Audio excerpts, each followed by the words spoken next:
Update India TV, हर खबर सच्चाई की ओर। सांगली जिल्ह्यातील गिग वर्कर्स आणि परिचारिका महिलांच्या प्रश्नांसाठी श्रम भारतीय जनता कामगार महासंघाचे निवेदन।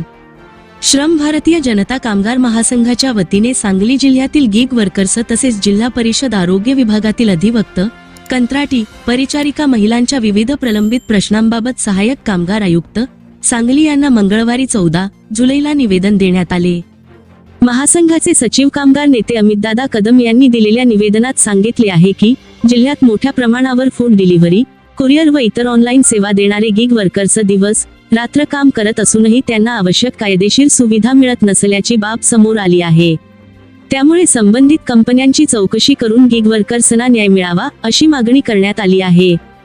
निवेदनात संबंधित कंपन्यांनी कामगार विभागाची लेखी परवानगी घेतली आहे का, गिग वर्कर्सना ओळखपत्र, आयडी कार्ड दिले आहे का, त्यांचा पीएफ, विमा व आरोग्य तपासणीची सुविधा उपलब्ध आहे का, किमान वेतनानुसार मानधन दिले जाते का, तसेच पावसाळ्यात रेनकोट व बूट यांसारखी सुरक्षा साधने पुरवली जातात का, याची चौकशी करण्याची मागणी करण्यात आली आहे।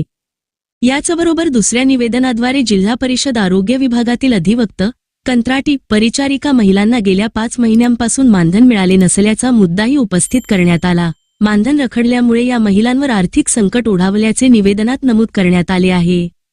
महासंघाने या परिचारिका महिलांना थकीत मानधन तातडीने अदा करावे, वाढीव मानधनाबाबतचे पत्र उपलब्ध करून द्यावे, ऑर्डरमध्ये नमूद केलेलीच कामे करून घ्यावीत, आशा वर्कर्सप्रमाणे इतर कामांचा मोबदला द्यावा, तसेच मागील संपकाळातील मानधनही देण्यात यावे अशी मागणी केली आहे।